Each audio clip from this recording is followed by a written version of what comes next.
Dr. Gunasekaran talks to us about her specialty in treating low-income patients with diabetes and the importance of building a relationship with the patient to help them successfully manage their diabetes. Podcasting from Dallas, Texas, I am Shireen, and this is the Yumlish podcast. Yumlish is working to empower you to take charge of your health through diet and exercise and reduce the risk of chronic conditions like type 2 diabetes and heart disease. We hope to share a unique perspective and a culturally relevant approach to managing these chronic conditions with you each week. Dr. Gunasekaran is an endocrinologist who specializes in diabetes care. She provides care mainly at Parkland Health, a safety net health system for persons with diabetes. Welcome, Dr. Gunasekaran. Thank you. A pleasure having you on. So, can you give us some insight on how you found your way to medicine as a profession and how you decided to specialize in endocrinology in diabetes treatment? Sure. So I've always wanted to help people with health problems and illnesses. So I was very attracted to medicine for that reason. I really love endocrinology and specifically diabetes because it's one of those conditions that people develop and it's a lifelong disease and it allows me to develop relationships with patients over decades of their lives. Why did you decide to focus on low-income diabetes patients in your clinical practice? I feel like people who are from a low income background or disadvantaged background often find barriers to accessing healthcare in general. And I feel like I can make more of a difference, not only the life of a person who has health difficulties from that background, but many of those people have a larger sort of social or family network that they're part of. And so the changes that I can enact or the help that I can give them allows them to spread that beyond themselves to potentially even their family and even as far as even their community. So I want to help as many people as I possibly can. So this is my opportunity to do that by providing care to people from these backgrounds. What would you say is one of the most common challenges you hear from your patients who are largely low income? How do you tend to address that? I think that the biggest issues are time and money. And I would say, honestly, that's more of a universal issue, but more so in this group. A lot of patients of mine are day workers. They're dependent on today's work to pay for food tonight. And so missing one day of work because they're ill or missing one day of work to come see me puts them back. So they need to find value in being able to be cared for and making their health better. And obviously, money is an issue if you're a day worker. You're paying for transportation, you're paying for food, not only for yourself, but probably some sort of extended family network as well. Many times in my patients' families, you find that, grandparents are taking care of your children. You're working 2 shifts to pay for all of these people. Oh, but then I need the childcare because grandma had to go somewhere and having to pay for that care. Making food choices. How am I going to pay for groceries? How am I going to get to your clinic and miss a day of work? So it's really about sitting down with a patient and meeting them eye to eye at where they are in their lives. I often joke that in my first visit, I oftentimes don't get to diabetes. It's a lot of just, how can we get to the appointment? How can we help you get medications? How can we make that affordable? Let's talk about your life first. I always tell people, if you are able to figure out how to balance your life, you'll find the time to take care of your health. But if I don't help you with that balance, how can I just expect you to just take on your health and all of your other problems all at once? It's just too hard to do. We just need to admit that. So let's just go one step at a time. And what are some of those things that you do in that initial visit as part of setting that up for success? Oftentimes I ask them very specifically, are you able to afford food? Oh, yes, I can. How many meals a day do you eat? 2? Do you eat 2 meals because that's all you want to eat? Or do you eat 2 meals because that's all you can afford? So I'm very direct about asking that question. Well, I'd like to eat 3, but I can't afford that. Let's talk about resources for being able to get you that. Specifically because diabetes is a condition that does have to do a lot with your diet and the food that you eat and the timing of that food. How am I supposed to help you with your health if you can't even tell me when your next meal is? My medications aren't going to work. You're not going to be able to afford it and you're not going to find value in it. So let's back up a few steps and just start with, let's talk to my social worker. Let's find out about food pantries. Can you get SNAP benefits? Are you working within your family? What can we do to make that situation better? Housing security is another one. If you don't feel safe where you are, why would you care about taking care of your health? You're too scared about what's going to happen tonight. So let's once again reach out to resources. Where can you be? What are the resources? Oh, you have a family as well. Where can all of you be together that's safe? Once I've kind of established that baseline, then I move forward to go, now we're ready to talk about your health because you're empowered to know that you've got sort of the basics covered. And now we can build up from that foundation. So in my clinic, I do have a social worker, I have a counselor, I have a part time psychiatrist, I have educators. So I have a lot of support staff whose only focus is some of these other things. Though my job, yes, is technically to talk about your health and your medications and all these sort of complicated terms. I can't do that unless I know that entire 360 of your life is being taken care of. I'm just a sliver of that. And I need you to find that we are listening and you can trust us because we're here for all of you, not just for this one part of your health. And I love that approach, taking really that holistic approach around it. And you're not only looking at it from the medical lens, but you're also looking at what are some of those barriers in the environment that can prevent someone, regardless of what recommendation you provide to them. If there are other things that are more pressing, they're not going to be able to implement anything until those pressing needs are taken care of first. So I love that holistic approach. What are some of your priorities when treating a patient who has insufficient or even intermittent access to money, to food, to housing? How do you approach that? The first thing I do is I set sort of small, realistic goals. What can we do? So, using some of my resources, so maybe in one or two visits, now we have a safer place to stay. Maybe we have a better source of food. But a lot of times that also comes with some barriers. I have a place to stay, but it's 20 miles from here and I have to take 2 buses to get here. Okay, how are we going to do that? Bus pass, discount DART pass. What can we talk about there? I'm going to a food pantry, but the food pantry just provides high carbohydrate foods. I mean, I would love for all of my patients to eat tons of vegetables and kale salads all the time, but they're extremely expensive and also not available at their local grocery stores. So I start to talk to them about what foods are you eating, and that way I can balance what my treatment is with what you have access to. And that's one of the beauties of having a long-term relationship. You start with a patient who maybe didn't have so much access. They had a wound on their foot. They couldn't work. And so they were at home. They were using a food pantry. But now their foot is better. Now they're back to work. And they have more access to food and their diet changes. Well, now I can change your medications to match that. Now I've built up enough money that we're able to actually shop at a different grocery store instead of the one that's down the street. Let's change your medications again. So diabetes is always sort of a changing disease, but the treatment also changes with your life changes. So it's very important to stay in tune with the patient and what's going on in their lives. Sometimes people feel like I'm a little bit nosy. I'm like, I just am trying to understand what your world looks like. How many kids do you have? Are your kids also overweight or obese? We're not talking about your diet. We're talking about your family's diet. Do you want your child to be sitting in this chair with me in 30 years? No, you don't. I know you don't. So what are we going to do to make that difference? Stop making a dinner for them and a dinner for you. The dinner I'm suggesting for you is a healthy dinner for anybody. So start getting your kids to eat with you. Have a dialogue with them. Why are you sheltering them from this? They love you and they want to be part of your life and your health life. So start putting them in charge. Oftentimes, I tell them, put your kids in charge of taking you for a walk.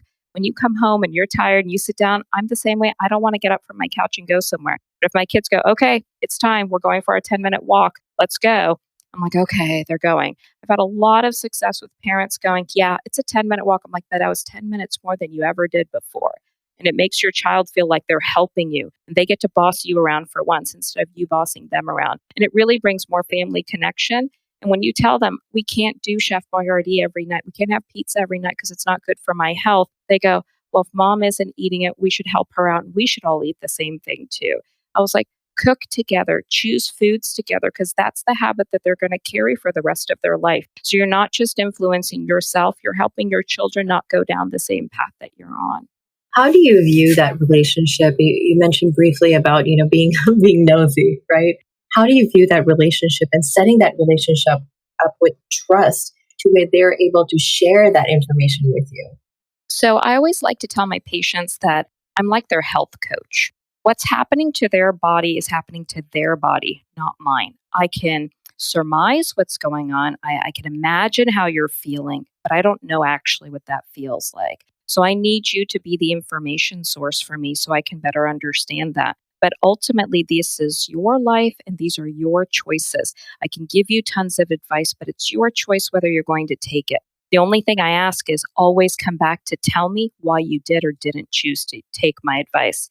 I know you really don't want to do X treatment that I mentioned today. Can you just think about that and think about your questions and your hesitations and come back to see me next time with them?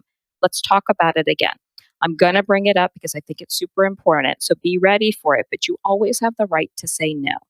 The idea here is we're the diabetes clinic and we're your diabetes family. And that's kind of the way I kind of describe it to them. We're your health family. You need to know the resources we have. If you suddenly find yourself without food or without shelter and you're just not sure what to do, call us. I know somebody. When you have a problem, I probably know somebody who can at least start that journey with you. That's kind of how I start building that trust. And over time, people start to become more honest. They're like, oh, doc, you're going to yell at me. Like, why in the world am I going to yell at you? Well, I didn't do what you said. Things happen. So tell me what happened that you felt like you got derailed. Oh, well, my sugars were really high. I'm like, so? So you tell me what's wrong with that. It's not really about criticizing. I have no place to judge it. This is your life. You're leading it the way you're leading it.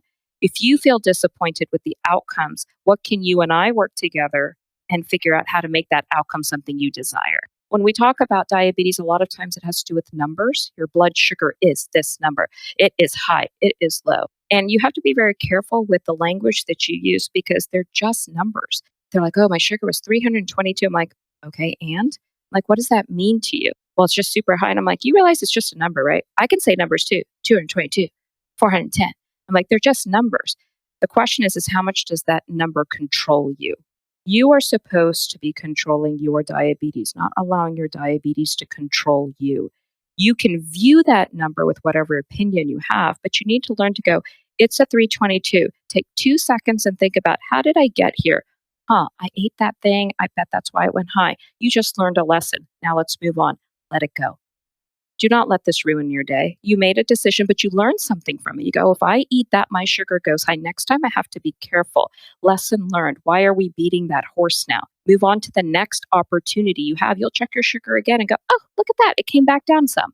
Good job, me. I was like, don't forget the good job, me, and patting yourself on the back when you do accomplish something. And it's not a perfect blood sugar. It's something where you go, I did better. So it's really about setting goals that are realistic. I always say, diabetes is not a sprint, it is a marathon. We're not trying to get to the goal by the end of the week. You're not going to see me and everything's going to be perfect in a few days. What you have to go is, you saw me, we made some goals that I think I can actually accomplish. And then next time, I'm going to be super successful. We're going to totally celebrate and go, okay, one more new goal. That's realistic. It's a complete life change. You're 45 years old and you've had habits for 45 years. Do you really think in 4 days we're just going to change them? Let's be realistic. Let's go slow and steady. We'll roll back sometimes. We'll have barriers. We'll have, I took a vacation. Happens. Now we have a moment to reset. But if you can't appreciate the ups and most importantly, the ups that are happening more than the downs, you're not going to be successful. I spend a lot of time clapping for people when they come to my clinic and go, my sugars aren't 400, they're 350. I'm like, oh my God, 50 points. Did you ever think that would happen? They're like, yeah, but it's not perfect. I'm like, who's going for perfection? We're going for better. You're so much better than last time. Why aren't you celebrating with me? So it's really that dialogue. And when they hear that enthusiasm and they hear that you're listening, that's what makes change. So I love that you're taking this approach to where you're building that trust, you're telling them to pat themselves on the back, celebrate their wins, because it's hard. It's hard for someone to, one, be diagnosed with diabetes, to be able to understand how to navigate it, how to, how to manage it in their day to day. And I love that you're taking this approach to say, there is no shame here, right?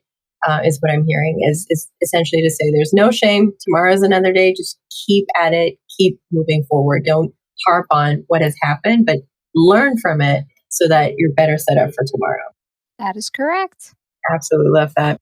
So, Dr. G, one of the other things that you mentioned around sort of reinforcing that idea, how do you view sort of diet? And I just want to take a step back, but how are you viewing diabetes overall and the impact that diabetes is having, especially given COVID-19?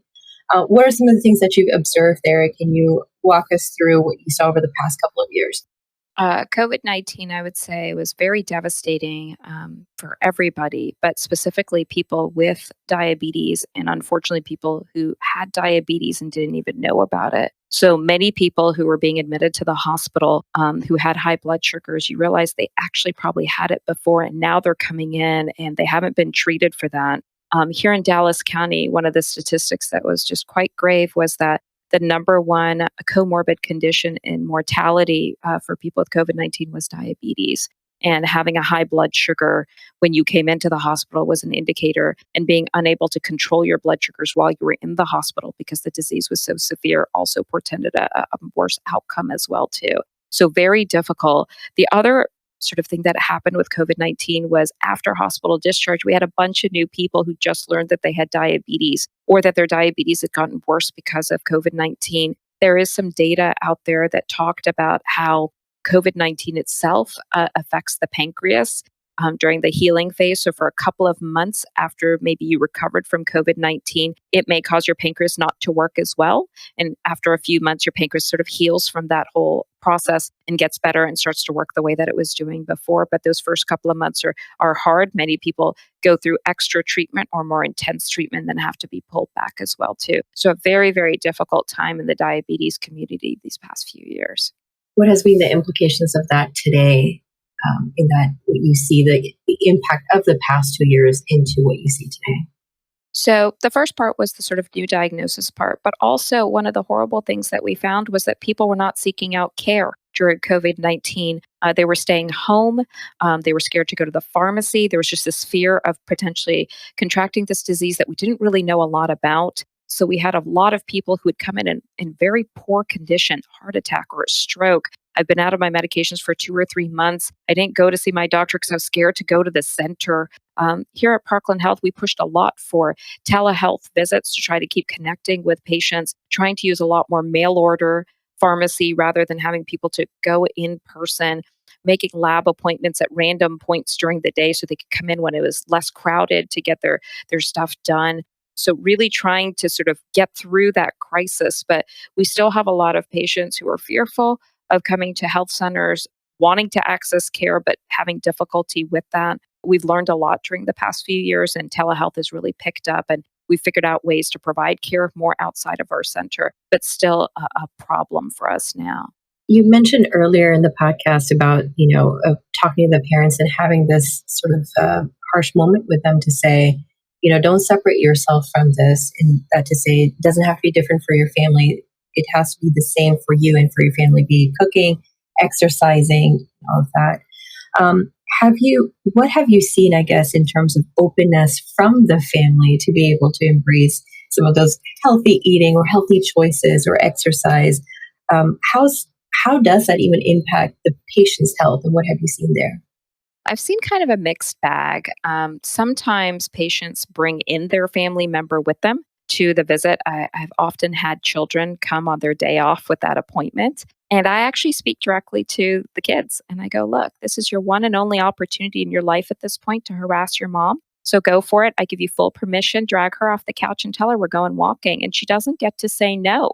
And the patient will kind of look at me and I'm like, I'm sorry. I just told them that they have free reign over you when you come home from work. I've usually found the feedback from that experience is very positive. They end up saying that they actually talk about other things during said walk that maybe they needed to talk about. The family gets a little bit closer. Sometimes it doesn't work out so well. And I think it's actually the patient's own internal barrier.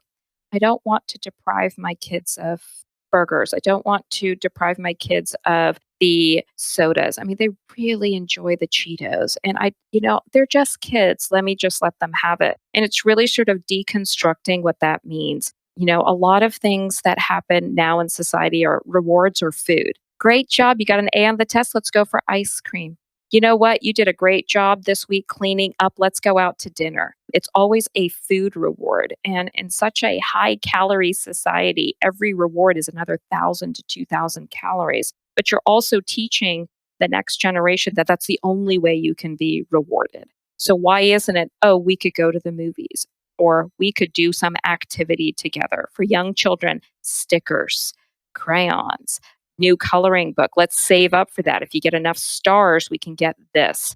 That would be a healthier way to do it. But parents are usually imitating their own childhood. That's what they did when they were kids. So it's a very hard cycle to break, which is why I like having a counselor in my clinic, because the most common reason why I refer someone to my counselor is not because they have a psychiatric disorder. It's actually to cope with having a chronic disease. Everyone just kind of assumes I tell you you have a chronic disease. You're like, oh, great. Thanks for telling me. I've got this and I will take care of it. I always say diabetes is something that doesn't go away. You do not get to get up this Saturday and go, today I'm not going to have diabetes. Just going to take a little break. I'll pick it up tomorrow.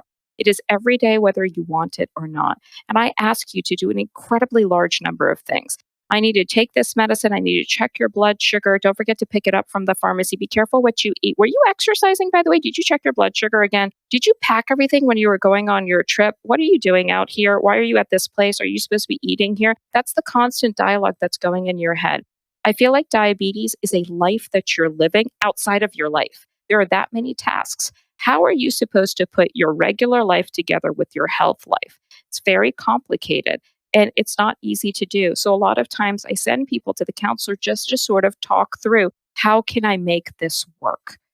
Oftentimes people also are very hung up about their diagnosis as well too. What's the most important thing in my life? Diabetes. Well, that's a problem. Number one, you should have said me. I'm the most important thing in my life. Number two, this new job I have. Oh, hanging out with my friends, doing stuff with my family. I'm like, that's what I want to hear at the top of the list, not your diabetes. That's why we call it person with diabetes. You should be introducing yourself. My name is Gunasekaran. Oh, by the way, I have diabetes, not I'm a diabetic. I hate that word. That's not who you are. You are who you are. You tell me, but it is not a disease. You happen to have that disease. So I always tell people diabetes is like the subtitle to your life. It is not the main headline of your life. And if you don't transition in your own mind to that, you're always going to be putting yourself into, I'm never going to be good enough. My diabetes isn't perfect. And you're harping on something that should just be something that you unfortunately have, as opposed to this is my life and this sometimes interferes, but I know how to cope with it. And so I feel there's a lot of power to counseling services to help people sort of rebalance their lives. So they're focusing on their personal goals rather than always just saying my health goals have to come first, because they don't have to be mutually exclusive. Absolutely love that approach. Dr. Gunasekaran, has been an absolute pleasure. With that, we are toward the end of the episode. Love to know, how can our listeners connect with you and learn more about your work? I am an associate professor at UT Southwestern. So if you want to learn more about specifically sort of the work that I do, there is a website at UT Southwestern. If you would like more information about diabetes, we do have the parklanddiabetes.com website, which has tons of information just about diabetes. There are some videos on there as well, too. So it's a great website, even if you don't live in the Dallas County area and go to Parkland. There's just information that's available there as well. Lovely. Thank you so very much for your time on this episode today. Thank you. And to our listeners out there after this episode, meet us on our Facebook page, on our Yumlish page, and answer this quick question. Have you ever had to compromise care for your health due to lack of income, food, housing? What has that journey been like for you? Head over to our Facebook and Yumlish page and let us know. And with that, Dr. Gunasekaran, it's been an absolute pleasure. Thank you. Thank you so much for having me. Thank you for listening to the Yumlish podcast. Make sure to follow us on social media at Yumlish_ on Instagram and Twitter, and at Yumlish on Facebook and LinkedIn for tips about managing your diabetes and other chronic conditions, and to chat and connect with us about your journey and perspective. You can also visit our website, yumlish.com, for more recipes, advice, and to get involved with all of the exciting opportunities Yumlish has to offer. If you like this week's show, make sure to subscribe so you can hear more from us every time we post. Thank you again, and we'll see you next time. Remember, your health always comes first. Stay well.